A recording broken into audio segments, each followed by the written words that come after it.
Bom, e nós abrimos o Todo Seu de uma forma reflexiva. Muito, mas muito se falou sobre o acidente envolvendo a Chapecoense e nós optamos por não falar dele, inclusive em respeito ao momento de dor da família, afinal todo mundo estava falando. Então, mas deixamos a nossa solidariedade nesse momento difícil. Por outro lado, a tragédia gerou perguntas como: por que acidentes como esse acontecem? Como apenas poucas pessoas sobreviveram? E em busca dessas respostas, nós decidimos saber mais da visão espírita sobre o chamado desencarne coletivo. Quem nos ajuda é esse jornalista que já trabalhou na Gazeta, já esteve aqui no programa 3 vezes, ficou aqui 12 anos, como eu já estou aqui há 12 também, e que também tem um belo trabalho de ensinamentos espíritas. Boa noite, Silvio Montenegro. Você está bom, meu irmão? Tudo bem, Rony? Prazer em te rever. Prazer o meu. Muito obrigado pelo convite. Imagina. Aliás, eu me sinto literalmente em casa. Há 12 anos? 12 anos aqui é uma vida, né? É uma vida. Já virei móvel aqui, já sou utensílio. Que exagero.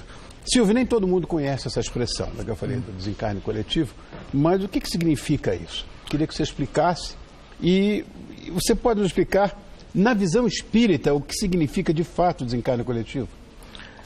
Sim, Rony, esse termo desencarne coletivo, ele foi cunhado exatamente para que se pudesse estudar um pouco esse tipo de fenômeno que acontece às vezes, de várias pessoas, um grupo de pessoas desencarnar de uma mesma maneira, de uma mesma forma, no mesmo momento, numa determinada circunstância. Quando a gente fala de visão espírita, Rony, eu sempre gosto de deixar claro o seguinte: é muito difícil alguém, qualquer pessoa, inclusive para mim, falar da visão espírita. A gente pode falar da visão baseada no espiritismo, porque essas visões sempre vão ser muito individuais, né? Mas, basicamente, em linhas gerais, o desencarne coletivo ele é tido dentro da doutrina espírita como uma oportunidade que o plano espiritual oferece ou trabalha para que aconteça, para que haja um aprendizado rápido e que seja, de alguma forma, importante para muita gente. Não só para as pessoas que desencarnam, mas também para todo aquele ambiente em volta. Essas tragédias ambientais, sei lá, tsunamis, terremotos, e mesmo as guerras, por que isso ocorre, Silvio? É interessante que você falou só de desencarnes baseados num tipo, né? Que são o coletivo. Sim, mas é o coletivo baseado em cataclismas, em questões naturais ou políticas sociais. Tá. Né? Esses tipos de desencarne coletivo, eles são aqueles desencarnes clássicos, em que a gente pode dizer que há realmente algum tipo de resgate kármico sendo realizado. Sim. Porque uma pessoa não nasce judia à toa, ela pede, ela se encarna dessa maneira. Nós não vamos morar na Indonésia à toa, quando a gente é atingido por um tsunami lá, porque nós escolhemos morar por ali. Então, esse tipo de desencarne coletivo, que se dá por questões naturais e também por questões políticas e sociais, fome muito grande, epidemias, eles são aquela visão clássica do resgate coletivo. Esse é um tipo de desencarne coletivo. Existe um segundo tipo de desencarne coletivo, que é esse que aconteceu recentemente, em que ele está intimamente ligado a decisões de um indivíduo, de um grupo de indivíduos. Ele acontece diretamente pela ação do homem. Esse não dá para a gente bater o martelo categoricamente de que, olha, aqui é um resgate. Existe toda uma questão de livre-arbítrio envolvida nessa questão. A gente não pode, pura e simplesmente, tirar da prateleira uma explicação e falar assim, olha, o Espiritismo diz que tudo é desencarne coletivo. Ok, é desencarne coletivo, mas a gente não pode colocar no mesmo balaio o desencarne coletivo baseado em questões naturais e políticas, sociais, com aqueles que são relacionados a acidentes, a negligência, a falta de cuidado. E aí alguém vai falar, puxa vida, mas então a gente pode dizer que, por exemplo, uma pessoa que morre num acidente, numa queda de avião, como aconteceu agora, ou num incêndio, alguma coisa assim, a pessoa foi vítima do acaso? Não. Ela não foi vítima do acaso. Ela foi vítima de uma ação que faz parte da lei divina, faz parte da criação divina, que é a lei do livre-arbítrio. Nós estamos condicionados a essa lei.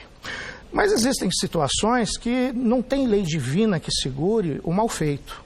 O nosso livre-arbítrio, ele é um poder determinante também. Então alguém pode falar, mas então esse desencarne ele pode ter acontecido por acaso? Aí a gente faz a seguinte pergunta: o que você considera por acaso? Porque a gente tem a mania de achar que o por acaso é sempre relacionado ao passado. Mas o por acaso não é relacionado apenas ao passado. Vamos pegar, a gente não quer falar muito disso, mas apenas como exemplo, pegar esse exemplo do caso da Chapecoense. Foi um acidente, tudo que se apura até agora indica, no mínimo, para uma negligência na questão da... Sim, eu sou aviador, você é aviador, você sabe disso. Tudo desde indica, o primeiro momento eu disse o que era. Que é pane seca. Todos nós aviadores dissemos. Sabia disso. Então, assim, a gente não pode desconsiderar que a imprudência levou esse acidente a acontecer. A aviação é assim, pagou para ver, morreu. Morre, não tem conversa.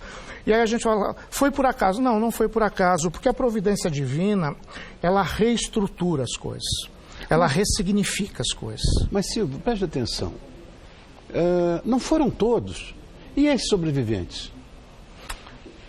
É muito difícil a gente cravar alguma coisa, né, Rony? Mas evidentemente que as coisas não acontecem aleatoriamente.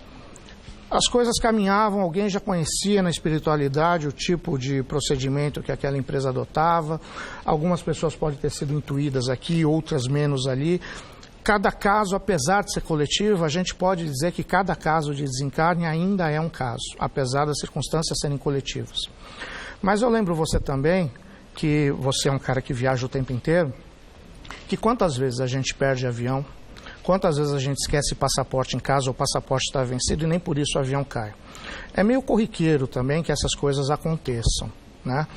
Evidentemente que tudo isso a gente tem que ressignificar de alguma forma. Eu diria o seguinte, Rony, eu que trabalhei com futebol, trabalho ainda com futebol, mas trabalhei aqui na casa com futebol durante muito tempo, um dos grandes problemas que o futebol tem é da rivalidade, né?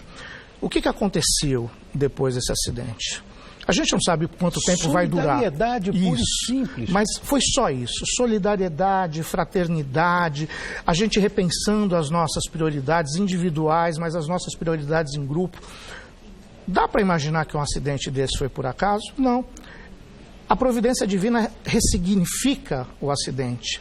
Se foi diferente do que foi programado, em função do livre-arbítrio meu, seu, seja lá de quem for, a providência fala, bom, já que aconteceu desse jeito, já que as pessoas agiram dessa forma, vamos fazer com que isso aconteça da melhor maneira possível. E aí a gente tem essas manifestações de carinho, essas manifestações de amor, de solidariedade, que fazia muito tempo que a gente não via. É verdade. Agora, em relação aos sobreviventes, eu quero insistir nessa história, porque não é possível, né, que, sei lá, as pessoas sobrevivem a um acidente desse. É bem difícil, né? Você vê aquela... É para a gente aprender também com isso? Eu acho que sim, né? Eu acho, primeiro, para a gente aprender que não existe circunstância que seja definitiva, né? A gente sempre pode, em algum momento da nossa vida, em algum momento das nossas decisões, a gente pode mudar aquilo que está para acontecer com a gente. E é muito difícil a gente saber, Rony, por que 3, 4, 5, 6 pessoas sobrevivem num acidente tão trágico, tão terrível quanto esse. Um deles, inclusive, saiu andando de dentro da aeronave. Realmente é muito complicado. Mas aí a gente pode dizer o seguinte, até para que as coisas tenham significado, é preciso que isso aconteça. É preciso que... Porque, veja, Rony, num acidente como esse, a espiritualidade está muito presente.